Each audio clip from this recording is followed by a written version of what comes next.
a los hombres que la Biblia señala como hombres que fueron fortalecidos en su fe.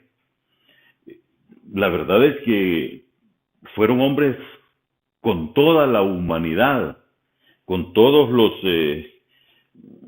resquemores, odios, situaciones muy humanas en su vida diaria.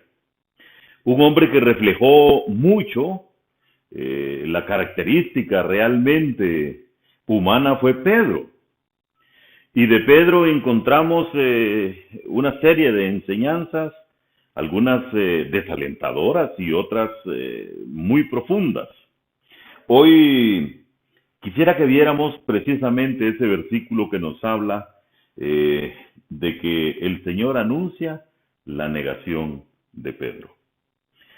El Señor nunca ignoró todo lo que iba a ocurrir, quién le iba a traicionar, quiénes iban a estar cercanos a Él y quiénes iban a dar fruto.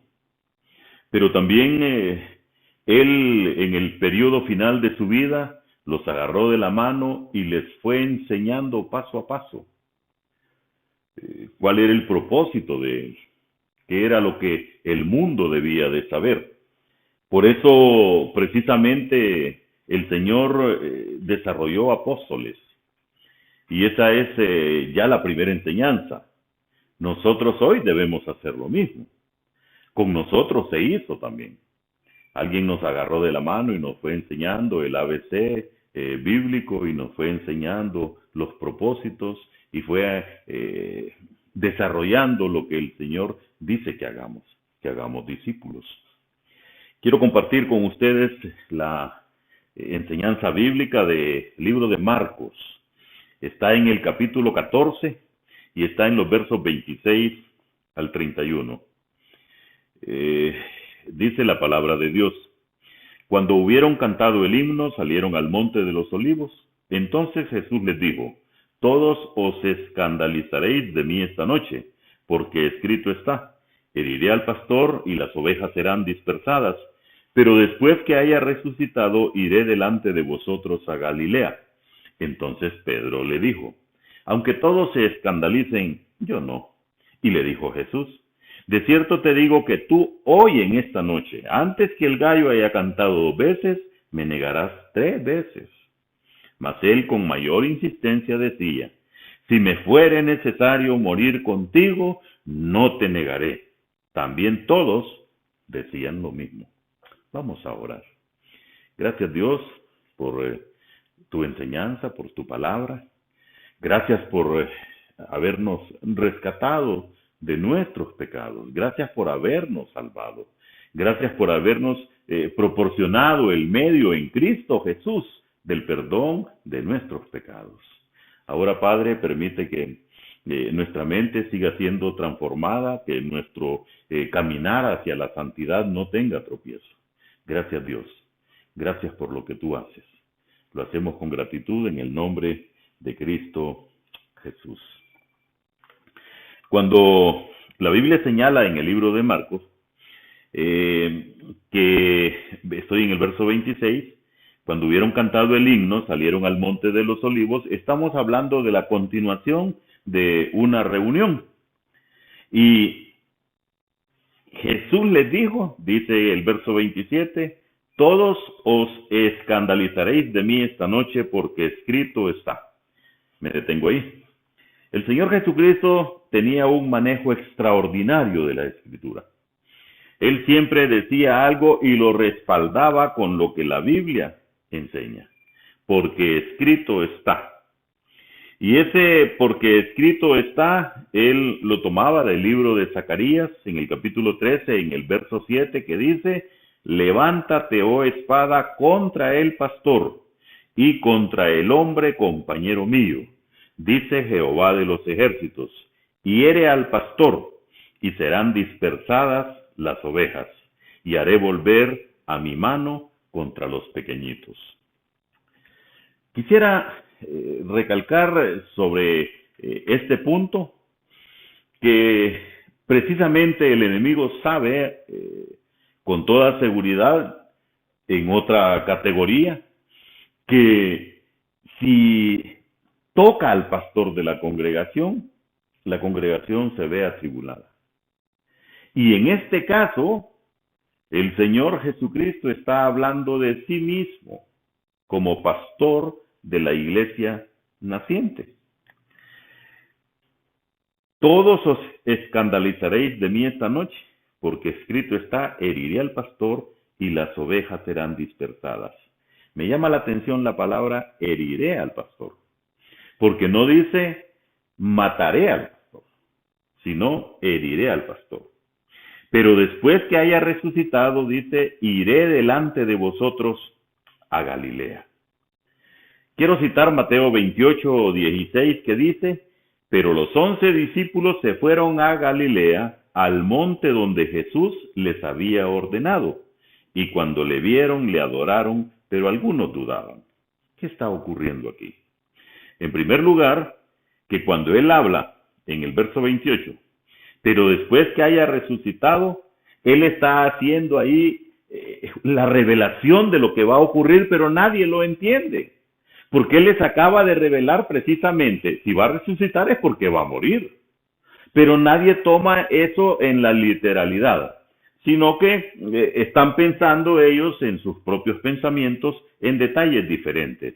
Y cuando él dice, iré delante de vosotros a Galilea, en Mateo vemos el cumplimiento. Los 11 discípulos, dice, se fueron a Galilea, al monte donde Jesús les había ordenado. Quisiera, hermanos, en el verso 30, compartir lo que el Señor Jesús dice. De cierto te digo que tú, y ella está hablando específicamente con Pedro, hoy, en esta noche, antes que el gallo haya cantado 2 veces, me negarás 3 veces.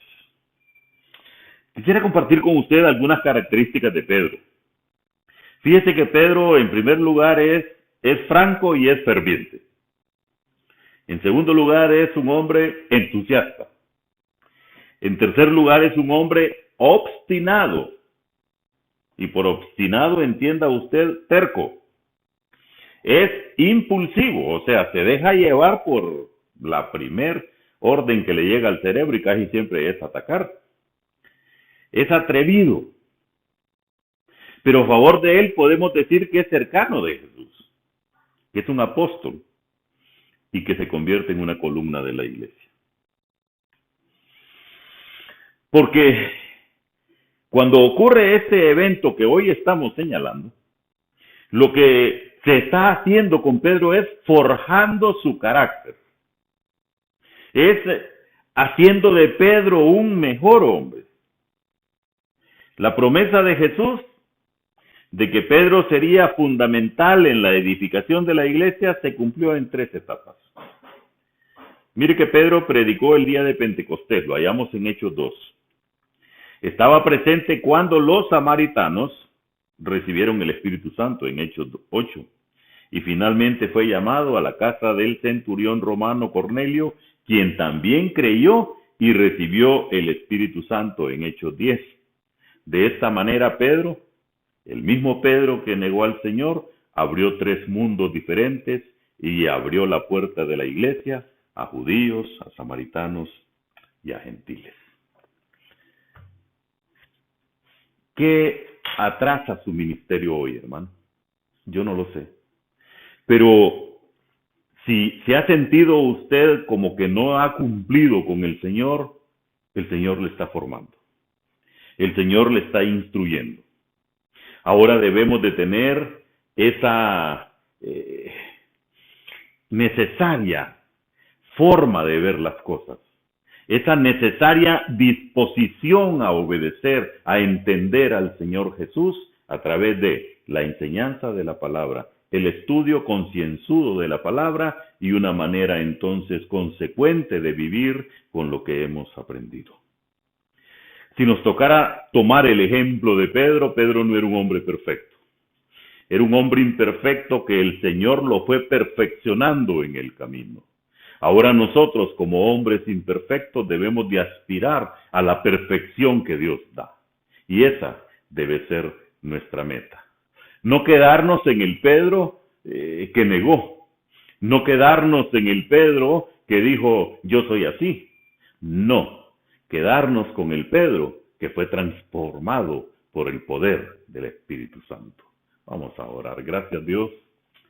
Gracias por lo que tú haces. Gracias por lo que tú permites. Gracias por lo que no permites.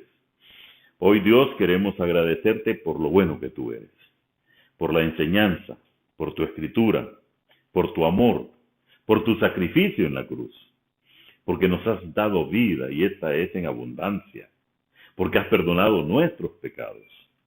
Y ahora, Padre, permite que seamos mejores hombres, transformados por el poder vivificador de tu palabra. Gracias, Dios, por eso. Lo hacemos con gratitud en el nombre que es sobre todo nombre, el nombre de Cristo Jesús.